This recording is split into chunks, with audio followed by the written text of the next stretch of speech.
ప్రియమైన ఆంధ్ర ప్రజలారా, మనందరం అర్జున్ సినిమాలో మధుర మీనాక్షి టెంపుల్ చూసాం. అదేవిధంగా గుణశేఖర్ గారు ఒక్కడి సినిమాలో ఏదైతే చార్మినార్ సెట్ వేసారో అది కూడా మనం చూసాం, చాలా అప్రిషియేట్ చేసాం. అంటే ఒక సినిమా కోసం ఆయన అంత డబ్బు ఖర్చు చేసి what ever it might be మనం ప్రజలకు ఒక అద్భుతాన్ని చూపించాలంటూ వాళ్ళు ఎంతో కొంత కష్టపడ్డారో ఆ సినిమా సెట్ వేయడం ద్వారా ఆ సినిమా నుంచి వచ్చిన కొన్ని కలెక్షన్లని ఆ సినిమా రాబట్టడం, ఆ ప్రొడ్యూసర్లు బాగుండడం, ఆ సినిమాకు పనిచేసినటువంటి టెక్నీషియన్లు బాగుండడం, ఇదంతా జరిగిపోయింది. అయితే అది సినిమా. నిజ జీవితంలో ప్రభుత్వ సొమ్ము తీసుకుని జగన్మోహన్ రెడ్డి గారు తన సీఎం క్యాంపు కార్యాలయంలో ఏకంగా తిరుమల తిరుపతి దేవస్థానం సెట్ వేసేసాడు ఆయన. అంటే ఎంత దారుణమో చూడండి. అది అవసరమా అని ఈరోజు ప్రజలందరూ క్వశ్చన్ చేస్తున్నారు. ఎందుకు చెప్తున్నానంటే ప్రజలారా, ఆ సెట్టు ఏదో నార్మల్ సెట్ అంటే ఫోన్లే చూసి చూడనట్టు వదిలేస్తాం. ఫర్ ఎగ్జాంపుల్ జగన్మోహన్ రెడ్డి గారు ఇటీవల కాలంలో రైతులను పరామర్శించడానికి వేసిన చిన్న సెట్ అనుకోండి, మనందరం చూసాం కదా. ఈయన ఎక్కడికి వెళ్ళినా సెట్లు అడ్డొచ్చిన చెట్లు నరికేయడం, పరదాలు కట్టేసుకోవడం, దానికోసం కోట్ల రూపాయలను ఖర్చు చేసేయడం మనం అందరం అబ్జర్వ్ చేస్తున్నాం. అయితే నిన్న ఏకంగా 5 కోట్లు పైనే ఖర్చు పెట్టేసి ఏకంగా తిరుమల తిరుపతి దేవస్థానం సెట్ వేసి అక్కడ ఏంటి ఇద్దరు దంపతులు మాట, జగన్మోహన్ రెడ్డి తన భార్య ఇద్దరు కలిసి బొట్లు ఎట్టేసుకుని ఎన్నికలు సమీపిస్తున్న వేళ ఒక హడావిడి చేసేసారు. అయితే నాకు అర్థం కాని ప్రశ్న ఏంటంటే, జగన్మోహన్ రెడ్డి గారు ఎందుకు మీరు భయపడుతున్నారు? అంత సెక్యూరిటీ వలయాల్లో మీరు పండగలు జరుపుకోవాల్సిన అవసరం ఏంటి? ఈ 5 సంవత్సరాల్లో మన రాష్ట్రంలో ప్రముఖ దేవాలయాలు చాలా ఉన్నాయి. సతీ సమేతంగా వెళ్ళాల్సిన కార్యక్రమాలకు కూడా ఎప్పుడు వెళ్ళలేదు. అలాంటిది వీరు ఈరోజు ఒక పెద్ద సెట్ వేసి ఇద్దరు అద్భుతమైన నటన, ఆ పానకం తీసుకునేటప్పుడు కానీ, ఆ ప్రసాదం తీసుకునేటప్పుడు కానీ బొట్లు ఎట్టేసుకుని ఏదో వీళ్ళకి ఆ యొక్క హిందూ సాంప్రదాయం మీద విపరీతమైన గౌరవం ఉన్నట్టు ప్రజలకు చెప్పాలనే ఉద్దేశంతో ఈరోజు 5 కోట్లు పెట్టి ఒక సెట్ వేసి మళ్ళీ సీఎం క్యాంపు కార్యాలయం అంటే మీరు అందరూ ఏమనుకుంటారంటే అది ప్రభుత్వ భవనం అనుకుంటారేమో. జగన్మోహన్ రెడ్డి గారు ముఖ్యమంత్రి అయిన తర్వాత తన నివాసాన్ని సీఎం క్యాంపు కార్యాలయం కింద మార్చేసుకున్నాడు. తన సీఎం క్యాంపు కార్యాలయం కింద మార్చేసుకున్న అనంతరం మీరు నమ్మరు ప్రజలారా, 32 కోట్లు ఖర్చు పెట్టి సెక్యూరిటీ ఏర్పాట్లు చేసేసుకున్నాడు. అంటే తన నివాసానికి ఈరోజు బహిరంగ ప్రభుత్వ సొమ్ముతో 32 కోట్లు ఖర్చు చేసి ఆ సీసీ కెమెరాలు, ఆ కిటికీలు, అన్ని రంగులు అన్నీ ఏం చేసుకున్నాడు. ఇంటి ముందు రోడ్లు 32 కోట్లు ఖర్చు చేసుకున్నాడు జస్ట్ ఒక తాడేపల్లి హౌస్కి, అంటే ఈరోజు గుంటూరులో ఉన్నటువంటి హౌస్కి. ఒకసారి ఆలోచించండి. ఇప్పుడు అదే క్యాంపు కార్యాలయంలో ఒక పెద్ద బాహుబలి సెట్ వేసి 5 కోట్లు ఖర్చు చేశాడు ప్రజలారా. ఓ పక్కన ఆశా వర్కర్లు కానీ, అంగన్వాడీలు కానీ, కాంట్రాక్ట్ అవుట్సోర్సింగ్ ఉద్యోగులు కానీ రోడ్ల మీదకి వచ్చి మాకు 10,000 పెంచండి, 2,000 పెంచండి, 3,000 పెంచండి అని భిక్షాటన చేస్తుంటే వారి ఉద్యమాలను అణచివేసేసి ఈరోజు ఆయన మాత్రం చాలా ఏదంటారు రాజులాగా దేవుడినే తెప్పించేసుకున్నాడు. సహజంగా మనందరం దేవుడి దగ్గరికి వెళ్తాం. ఎంత కష్టమైన పరిస్థితి ఉన్నా, మనకి ఎంత టైం లేకపోయినా మనం తిరుమల తిరుపతి దేవస్థానానికి వెళ్తాం. ఎందుకంటే దేవుడి దగ్గరికి మనం వెళ్ళాలి, దేవుడిని ఇక్కడ తెచ్చుకోలేం కదా. కానీ ఈయన దేవుడిని దగ్గర తెచ్చుకుని ఒక పెద్ద డ్రామా సృష్టించి అందులో కూడా దోపిడీ. ఈరోజు ఆ కాంట్రాక్ట్లు ఇచ్చుకుని 5 కోట్లు ఖర్చు చేయడం అంట. సంక్రాంతి అంటే ఆ పండగల విశిష్టత తెలిసే విధంగా ఉండాలి. ఆ యొక్క సంస్కృతి సాంప్రదాయాలు ఉట్టిపడే విధంగా కొన్ని కార్యక్రమాలు, ఎద్దులు కానివ్వండి, ఆ యొక్క కళలు అవనివ్వండి, చాలా వరకు ప్రదర్శనలు చేస్తూ వస్తారు. ఇదంతా ఒక ఎత్తు అయితే ఈయన సతీమణి ఇలా కూర్చుంటే పక్క నుంచి భజన బృందం అన్నమాట. అక్కడ ఏం పాటలు పాడుతున్నారు? జగన్మోహన్ రెడ్డి పాటల, సినిమా పాటలే. జగన్మోహన్ రెడ్డి ఏదో అత్తడి సినిమాలో ఎంట్రన్స్ సీన్ ఉంటుంది కదా, పెను తుఫాను తలోంచి చూస్తే నిప్పు కెరటం జగన్మోహన్ రెడ్డి అంట. వీళ్ళు పాడే పాటలు ఇవ్వండి ప్రజలారా. అలాగా భజన కార్యక్రమాలు చాలా అద్భుతంగా నిర్వహించి ఈరోజు కోట్ల ప్రజల సొమ్ముతో ఒక సెట్ వేసి అది రేపేళ్ళుండే పీకేస్తారు. మనం తప్పు పట్టాల్సింది ఏంటంటే ప్రజలారా, ప్రజలుగా మనమే తప్పు పట్టుకోవాలి. ఎందుకంటే ఈయన గెలిచిన ఫస్ట్ డే మనందరం చూసాం. ప్రజల కోసం కట్టుకున్నటువంటి భవనాన్ని కూల్చేసాడు. మన అందరికి గుర్తుందో లేదో ఆ రోజు. అది ఏకంగా 9 కోట్లు 12 కోట్లు విలువ చేసే భవనం అది. దాన్ని కూల్చేసి ఏదో ప్రజలకు ఏదో మెసేజ్ ఇస్తున్నట్టు బిల్డప్ ఇచ్చి తన దగ్గరలో ఉంది ఆ యొక్క ప్రజావేదిక.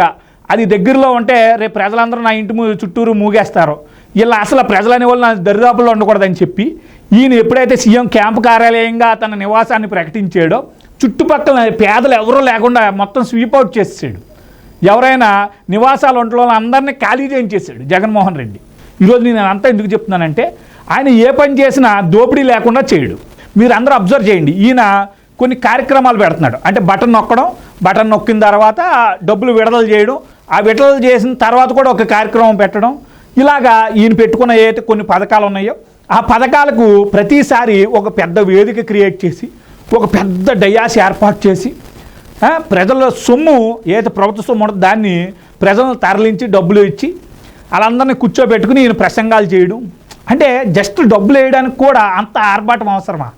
ఎంతోమంది ముఖ్యమంత్రులు రూపాయి జీతానికి పనిచేసిన వాళ్ళు ఉన్న దగ్గర నుండి జీతం కన్నా రూపాయి ఎక్కువ ఆశించకుండా ప్రజల సొమ్ము నేను అసలు ఎట్టి పరిస్థితుల్లో ఖర్చు చేయకూడదు అంటూ చాలామంది గొప్ప గొప్ప నాయకులు మనందరం చూసిన నేలలో ఈరోజు జగన్మోహన్ రెడ్డి లాంటి కరప్టెడ్ పర్సన్ ఈరోజు ఎక్కి ఎలా పడితే అలా ప్రభుత్వ సొమ్ముని దోచేసుకుంటున్న విధానాన్ని మీరు అందరూ అబ్జర్వ్ చేయాలి ప్రజలారా.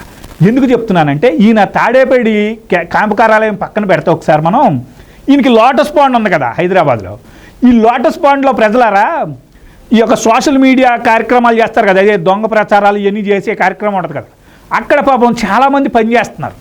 ఆ పనిచేసే వాళ్ళకి కనీసం భోజనం కూడా పెట్టడం.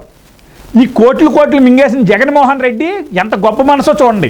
ఇంకా ఎన్టీఆర్ ట్రస్ట్ ద్వారా ఎంతో సేవా కార్యక్రమాలు పార్టీ నిధి నుంచి ఎన్నో మంచి కార్యక్రమాలు చేస్తున్న తెలుగుదేశం పార్టీని విమర్శిస్తాడు. తెలుగుదేశం కార్యాలయాలకి ఆంధ్రప్రదేశ్లో కానీ ఇక్కడ హైదరాబాద్లో కానీ ఎప్పుడైనా మధ్యాహ్నం పొద్దున్న సాయంత్రం భోజనాలు ఉంటాయి కనీసం. అవి ఎంత టేస్ట్ ఉన్నాయి ఏదైనా పక్కనెట్టండి. తెలుగుదేశం పార్టీ ఎప్పుడైతే చంద్రబాబు నాయుడు గారు ముఖ్యమంత్రి అయ్యారో నాటి నుండి ఇప్పటికీ ఆ భోజన కార్యక్రమాలు అలా కొనసాగుతూనే వస్తున్నాయి. ఏ రోజు ఆగలే, అధికారంలో ఉన్నా లేకున్నా. అది కార్యకర్తలకు ఆ పార్టీ ఇచ్చే గౌరవం. ఎవరైతే పోలీసు వారు, సెక్యూరిటీ సిబ్బంది ఎవరైనా వీళ్ళు అక్కడ తినొచ్చు. అంటే ఈయన భోజనం కూడా పెట్టలేని పరిస్థితిలో ఉన్నాడంటే జగన్మోహన్ రెడ్డి. ఒకసారి మీరు అందరూ ఆలోచించుకోవాలి ఈ లోటస్ పాండ్లో. అంటే నేను ఇక్కడ చెప్పదలుచుకున్న విషయం ఏంటంటే ప్రభుత్వ సొమ్ముని వీళ్ళు మింగేస్తున్నారు, కానీ చిల్లర కూడా విదల్చరు. ఆ చిల్లర విధించే డబ్బు కూడా ఈరోజు మీ అందరికీ వేస్తున్నాను నేను ఏది చెప్తున్నాడో అవి ఓట్ల కోసం వేస్తున్నాడు, కానీ లేకపోతే మీ మీద ప్రేమతో కాదు, ప్రభుత్వాన్ని మొత్తం నాకేసే ప్రాసెస్ చేస్తున్నాడు. ఈరోజు నేను సంక్రాంతి సంబరాలను తప్పుపట్టే ఉద్దేశం కాదు. ఈరోజు ఆయన ప్రవర్తించిన పద్ధతి ఏదైతే ఉందో, ఆయన ఖర్చు పెట్టిన ఖర్చు ఏదైతే ఉందో ఇది ఖచ్చితంగా తప్పు అంటే తప్పే ఇంకంతే.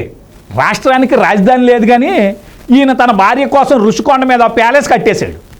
అది విమర్శలు రావడంతో ఇప్పుడు ఏదో టెంపరీగా ఏదో యాక్ట్ చేస్తున్నాడు, కానీ లేకపోతే రాయించేసుకుందుడు, అలా ఆవిడ పేరు మీద రాయించేద్దుడు. సో దానికి మళ్ళీ ప్రభుత్వ సొమ్మే వచ్చేసాడు. మీరు అందరూ చూడాలి, 500 కోట్లు పెట్టి కట్టాడు. రాష్ట్రానికి రాజధాని లేదు, కానీ ఈరోజు ఆయనకి సంబంధించినటువంటి హౌసులకి వీటికి మాత్రం 1000 కోట్లు పెట్టి ఈరోజు మరమ్మతులు చేసేస్తున్నాడు. మీరు ఇక్కడే కాదు ప్రజలారా, అంటే జగన్మోహన్ రెడ్డి తన తండ్రి సమాధి ఉంటుంది కదా, దానికి కూడా ఏకంగా ప్రభుత్వ సొమ్ము ఖర్చు పెట్టి మరమ్మతులు చేయించుకున్నాడు అధికారంలోకి వచ్చిన తర్వాత. తన నివాసాలు ఎక్కడున్నాయో ప్రతి నివాసానికే ఈరోజు ప్రభుత్వ సొమ్మే పెట్టి ఈరోజు బాగోగులు చేయించుకున్నాడు.